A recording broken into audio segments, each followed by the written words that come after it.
Pagi di desa Sunyaraga selalu lembab. Kabut turun pelan dari bukit, menutupi atap-atap rumah bambu. Pak Karyo sudah duduk di pinggir sungai sejak matahari belum keluar. Dengan tangan yang mulai keriput, ia mengayun-ayun dulang kayu, mencari sisa emas dari pasir. "Mas, jangan lupa sarapan," suara Burini terdengar lembut dari kejauhan. Pak Karyo hanya mengangguk tanpa menoleh. Tinggal bersama Burini dan anak sematawayang mereka, Sinta, kehidupan mereka sederhana. Tidak miskin sekali, tapi serba pas. Kadang kekurangan, kadang cukup. Yang penting selalu ada yang dimakan. Di desa, Pak Karyo dikenal baik dan ramah, tapi banyak yang menganggapnya kurang beruntung. Karyo itu orang jujur, tapi rezekinya lambat, begitu bisik orang kampung. Tetangga mereka, Pak Darmo, sering meledek sambil tertawa kecil. Yo, kalau terus nyaring pasir begitu, kapan kayanya?" Pak Karyo tersenyum tipis. "Yang penting halal, Mo." Kehidupan berjalan begitu saja, sampai suatu hari Sungai Sunyaraga membawa sesuatu yang berbeda, sesuatu yang akan mengubah hidup mereka semua. Hari itu, Pak Karyo berjalan lebih jauh dari biasanya. Sungai utama sedang keruh setelah semalam hujan, jadi ia mencoba menyisir aliran yang lebih kecil di ujung hutan. Ia menemukan sungai dangkal, airnya jernih sekali, sampai dasar batu-batunya terlihat. Tempat itu tenang. Terlalu tenang. Saat ia berjongkok, seseorang memanggil pelan. "Karyo?" Pak Karyo menoleh. Ternyata Mbah Sarpin, orang tua desa yang jarang bicara. "Kau jangan menambang di sini," katanya lirih. "Loh, kenapa Mbah?" "Airnya jernih sekali. Itu perbatasan. Sungai ini dijaga.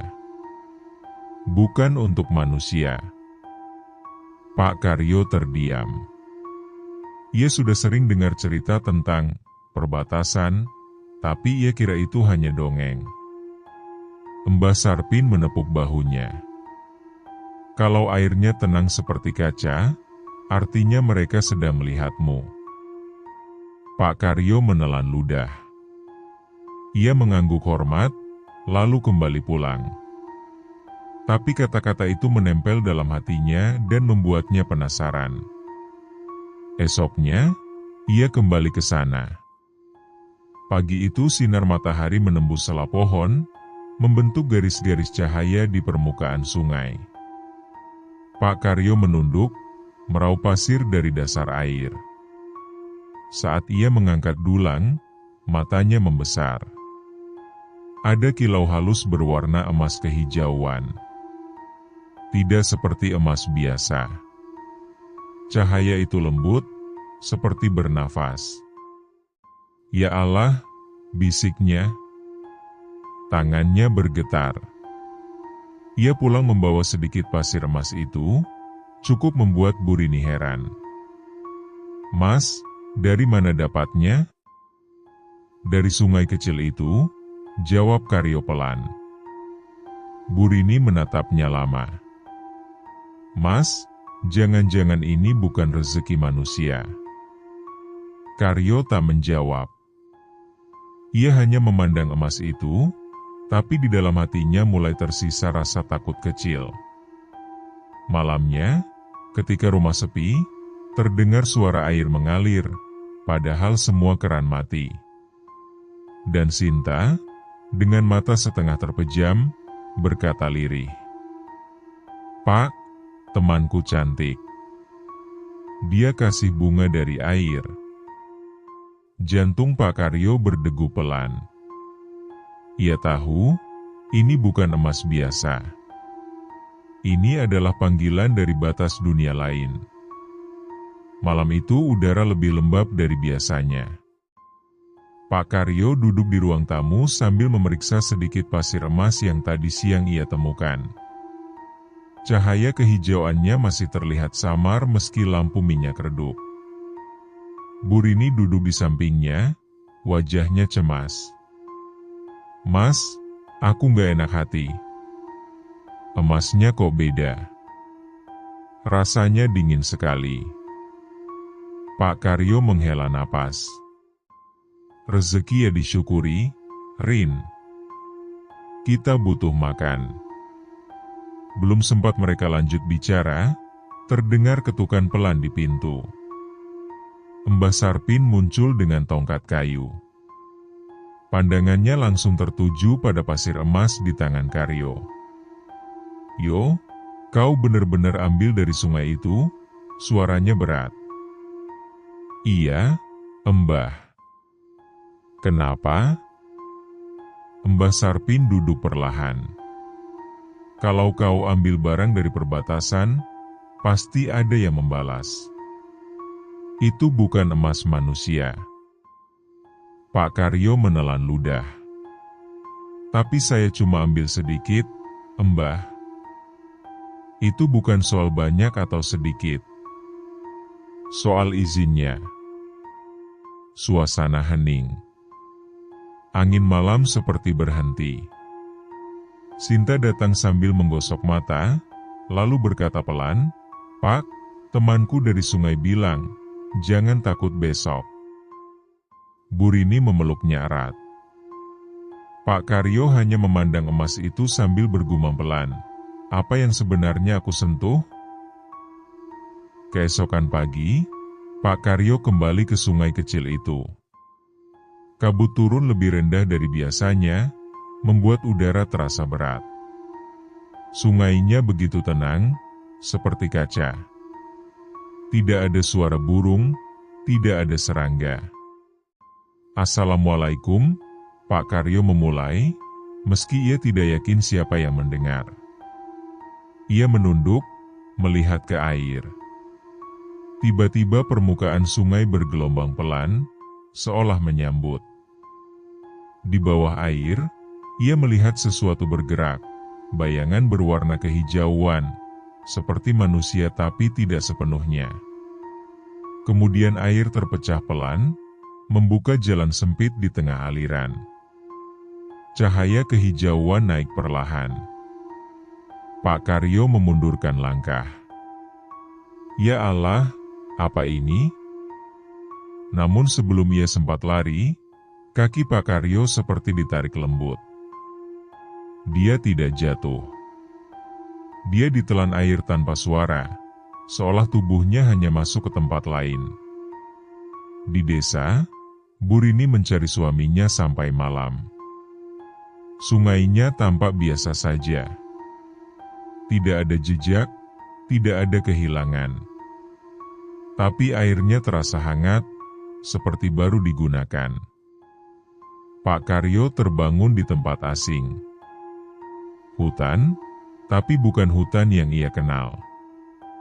Pohonnya tinggi, daunnya memantulkan cahaya hijau lembut. Udara berbau bunga air yang tidak pernah ada di dunia manusia. Di depannya berdiri sosok-sosok berwajah halus, manusia, tapi matanya jernih seperti kaca. Mereka memakai kain lembut berkilau, bergerak tanpa suara. Seorang perempuan tua muncul, rambutnya panjang menyentuh tanah. Matanya teduh, tapi kuat. "Engkau mengambil emas kami tanpa izin." Suara itu lembut tapi menyayat. Pak Karyo gemetar. Saya tidak tahu, Nyai. Saya cuma cari makan buat keluarga. Saya tidak ingin mengganggu." Perempuan itu menatapnya lama. "Kejujuranmu masih jernih. Air tidak menolakmu, itu sebabnya kau bisa masuk." Pak Karyo menunduk. "Maafkan saya, kalau boleh, saya cuma ingin pulang." Sosok-sosok bunian saling memandang. Lalu perempuan tua itu mengangguk. Kami maafkan. Ambillah emas kami, asal kau tahu batasnya. Yang tamak akan hilang dalam air. Cahaya kehijauan menyelimuti tubuh Pak Karyo. Dalam sekejap, ia kembali muncul di tepi sungai. Basah, terengah, tapi hidup. Hari itu, sungai terlihat lebih tenang, seperti tersenyum pada seseorang yang baru saja dikenali sebagai kawan. Pak Karyo terbangun dengan napas terengah. Tubuhnya basah seperti habis disiram hujan, padahal langit cerah. Ia duduk perlahan, menatap sekeliling. Sungai kecil itu kembali tampak biasa. Tidak ada cahaya kehijauan, tidak ada kabut yang membuka jalan. Hanya suara air mengalir pelan. Mas! Astagfirullah! Mas!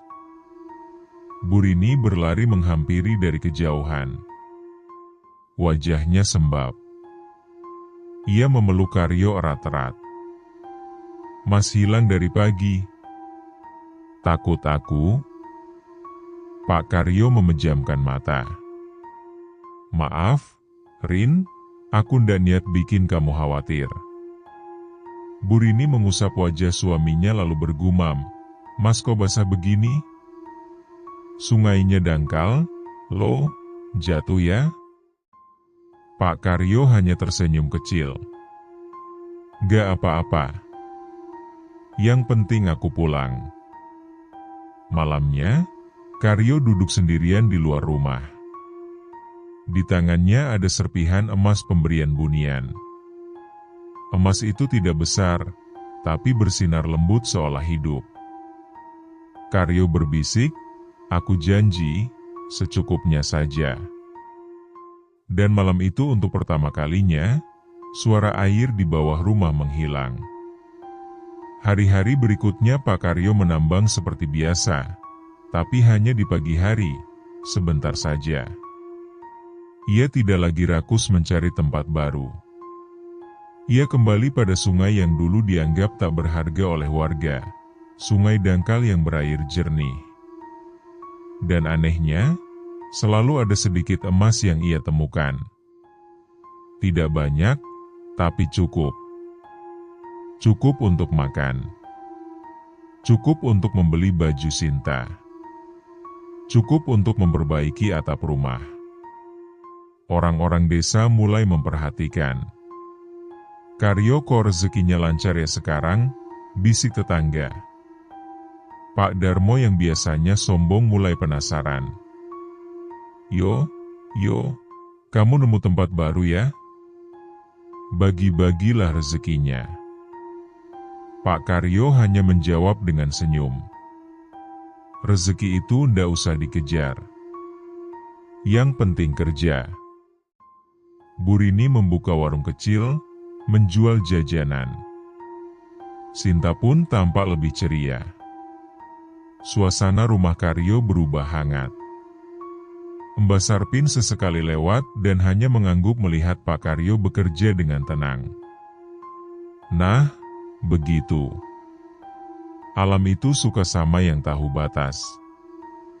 Tidak ada suara air asing di malam hari lagi. Tidak ada mimpi buruk. Yang ada hanya kehidupan sederhana yang lama-lama menjadi lebih mapan. Rumor menyebar cepat. Banyak warga bilang Pak Karyo menemukan sumber emas baru. Pak Darmo yang tak mau kalah memutuskan menambang di sungai kecil itu juga. Ia datang diam-diam saat Pak Karyo sedang di sawah. Dengan dulang besar, ia mulai mengaduk pasir sungai sambil meremehkan larangan orang tua. Apa susahnya? Cuma air begini kok katanya angker, gumamnya. Tapi tidak ada emas muncul. Bukan sedikit, bukan setitik. Tidak ada sama sekali. Kesal, Pak Darmo menendang batu besar di tepi sungai. Keluarlah kalau memang ada emas. "Jangan pilih kasih," teriaknya. Air sungai mendadak menjadi terlalu tenang. Hening. Dinginnya menusuk kulit. Esok paginya, warga menemukan perahu kecil Pak Darmo terbalik di hilir sungai. Pak Darmo ada, tapi duduk diam dengan mata kosong. Ia selamat, tapi tidak lagi bicara tentang emas. Ketika ditanya apa yang terjadi, ia hanya berkata pelan, "Airnya bilang aku bukan tamu yang diundang." Tahun-tahun berlalu. Hidup keluarga Pak Karyo membaik, tapi tetap sederhana. Ia tidak pernah memperkaya diri. Setiap tanpa mendapatkan sedikit lebih banyak, ia selalu berbagi pada tetangga. Sungai kecil itu masih jernih. Kadang ada kilau emas muncul di dasar air, tapi hanya bila Pak Karyo yang datang. Orang lain melihatnya sebagai sungai biasa. Suatu sore, Sinta yang kini tumbuh remaja duduk di tepi sungai sambil bermain air. Ia tersenyum pada pantulan dirinya. "Pak, lihat. Ada bayangan Mbak Nira lagi," katanya pelan. Pak Karyo ikut duduk. Di permukaan air, terlihat sekilas sosok perempuan berambut panjang tersenyum samar. Tidak menakutkan, lebih seperti seorang penjaga. Pak Karyo menunduk hormat. "Terima kasih, aku masih ingat janji." Sungai berkilau sebentar, lalu kembali tenang. Warga desa percaya sungai itu dijaga. Setiap bulan purnama, mereka meletakkan bunga di tepinya sebagai tanda hormat. Dan malam-malam tertentu, ketika kabut turun, terdengar suara seperti seseorang menambang pelan di dalam air. Namun semua tahu, itu bukan manusia.